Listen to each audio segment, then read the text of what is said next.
आगे बढ़े आपको बताएं कि काजी अहमद के करीब जमाल शाह के रिहायशी मुराद जरदारी ने 62 शख्स के जुल्म ज़्यादतियों और ज़मीन और घर पर कब्जे के खिलाफ नेशनल प्रेस क्लब काजी अहमद के सामने एहतजाजी मुजाहरा किया।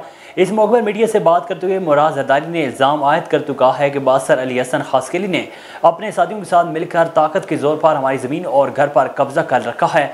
3 माह कबल अली हसन खासकेली ने मुझे कैद करके तशद्दुद किया, जिसके बाद ज़मीन और घर पर बासर अफराद के कब्जे के खिलाफ कोर्ट में पिटीशन दर्ज करवाई है। मुसलसल माली और जानी नुकसान पहुँचाने की धमकियाँ भी दे रहे हैं। मुझे कोई भी जानी और माली नुकसान पहुँचा तो जिम्मेदार अली हसन खासकेली और साथी होंगे। घर से कब्जा ख़त्म कराया जाए और तहफ़्फ़ुज़ फराहम करके इंसाफ फराहम किया जाए। जोराबाद के प्राइमरी एंड सेकेंडरी के मातहत चलने वाला अफलाई इदारा जो कि अपने मुलाजमीन को 4 माह की तनख्वाह ना दे सका, मुलाजमीन फाका खुशी पर मजबूर हैं। ईद उल फितर की आमद है और हमारे पास खाने के लिए कुछ भी नहीं।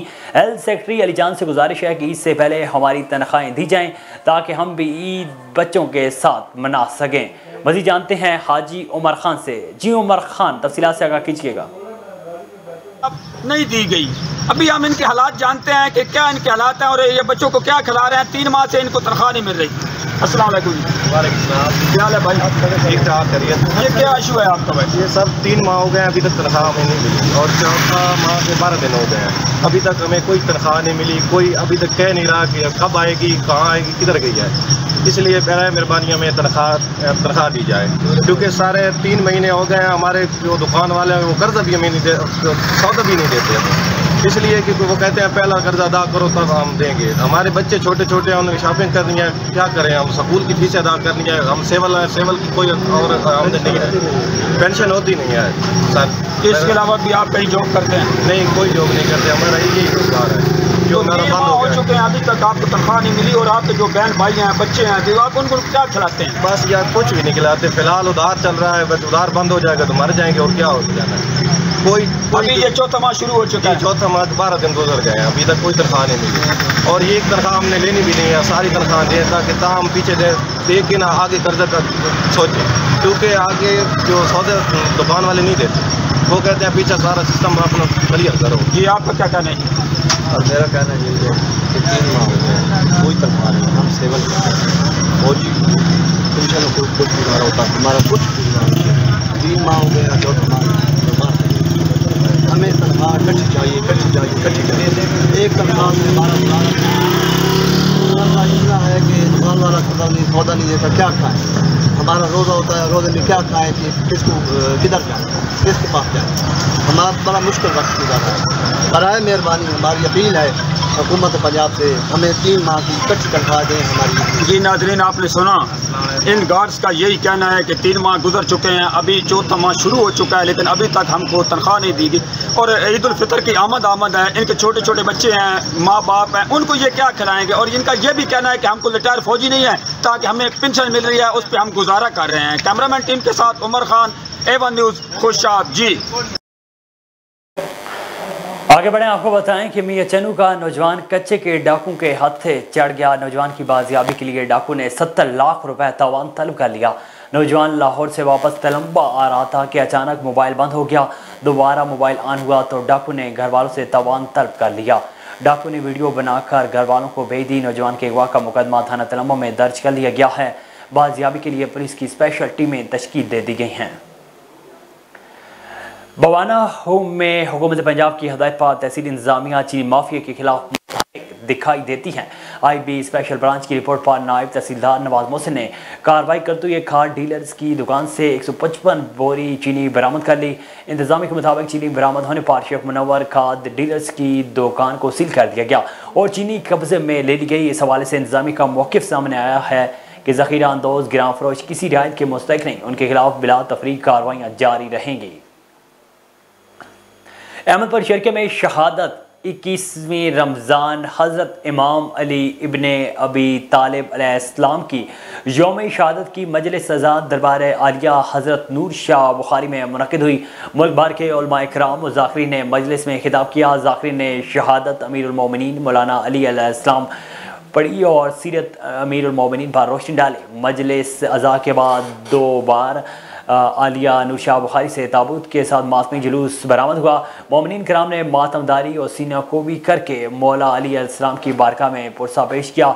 इस मौके पर मोमिनीन ने बड़ी तादाद में शिरकत की। जुलूस सुबह 7 बजे दरबार आलिया हज़रत नूर शाह बुखारी में इख्तिताम पजीर हुआ। इंतजामिया की जानिब से मजालिस और जुलूस की सिक्योरिटी के फुल प्रूफ और सख्त इंतजाम किए गए थे। IG सिंध का मीरपुर माथेलो कच्चे के इलाकों का दौरा, डाकुओं के खिलाफ जारी ऑपरेशन और नई बनने वाली पुलिस चौकियों का जायजा लिया और चौकियों का इफ्तिताह किया। IG सिंध जनाब गुलाम नबी मेमन साहिब जिला गोटकी में शहदा के नाम पर बनने वाली कच्चे में नए पुलिस चौकियों का मुआयना करने जिला मीरपुर माथेलो पहुंच गए। जिला गोटकी की सबसे डिवीजन में बनने वाली 60 पुलिस पिकर्स पर SSP गोटकी जनाब तनवीर हुसैन तनियो साहब ने तफसीली ब्रीफिंग दी। खबरों के सिलसिले को आगे बढ़ाएं। आपको बताएं कि सियालकोट में एक कालम निगार एंकर पर्सन HM फयाज की रियाज जामन पर उनके एजाज में आज Pakistani overseas organisation international middle east के वाइस चेयरमैन मोहम्मद यूसुफ खालिद की जानिब से वकाल तहरीक का एहतमाम किया गया, जिसमें एजाज बाट कैसर और दीगर ने खुसूस शिरकत की।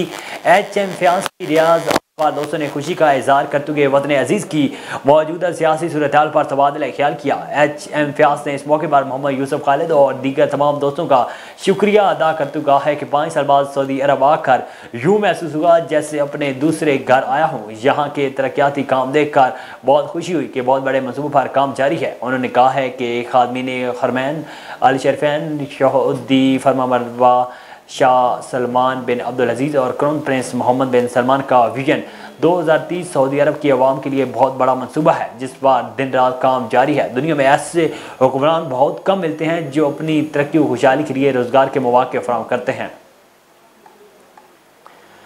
कैन रोड पक्का में चीफ ऑफिसर बल्दिया राव मुख्तार अहमद की हदायत पर शहर भर में लगे गैर कानूनी साइन बोर्ड के खिलाफ कार्रवाई। गैर कानूनी साइन बोर्ड को शहर के चौक से हटा दिया गया। बल्दिया हुकाम ने शहर भर में इंक्रोचमेंट के खिलाफ भी कार्रवाई की। इस मौके पर चीफ ऑफिसर बल्दिया का कहना था कि शहर भर में किसी को भी गैर कानूनी काम करने की इजाज़त नहीं दी जाएगी। यूनिवर्सिटी ऑफ साहिवाल में स्टेट बैंक ऑफ पाकिस्तान के ताउन से नेशनल फाइनेंशियल लिटरेसी वर्कशॉप का इनेकाद किया गया।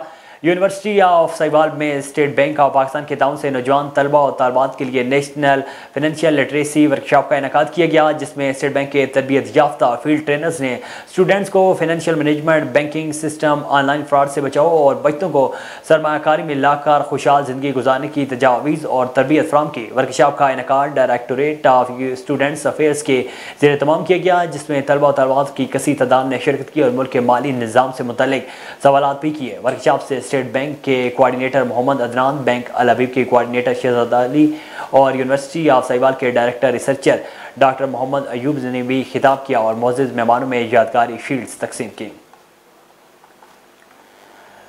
ननकाना साहिब में सिख बिरादरी के मजहबी त्यौहार बैसाखी फेस्टिवल की 3000 तकरीबात का इख्तिताम हो गया। विभिन्न ममालिक से आने वाले सिख यात्रियों की ननकाना से रवानगी। DPO एजाज रशीद की मेहमान सिख यात्रियों से मुलाकात। सिख यात्रियों ने फुल प्रूफ सिक्योरिटी और पुलिस के ताउन को खूब सराहा है। पुलिस अफसरान और जवानों ने रुखसत होने वाले यात्रियों को मदद भी फराहम की। मेहमान यात्रियों को सिक्योरिटी के फुल प्रूफ हिसाब में रुखसत किया गया। हुकूमत पंजाब और पंजाब पुलिस के बेहद मशकूर हैं। सिख यात्रियों का कहना था कि पाकिस्तान में मिलने वाला प्यार, सिक्योरिटी और दीगर सहूलियात काबिल तहसीन हैं।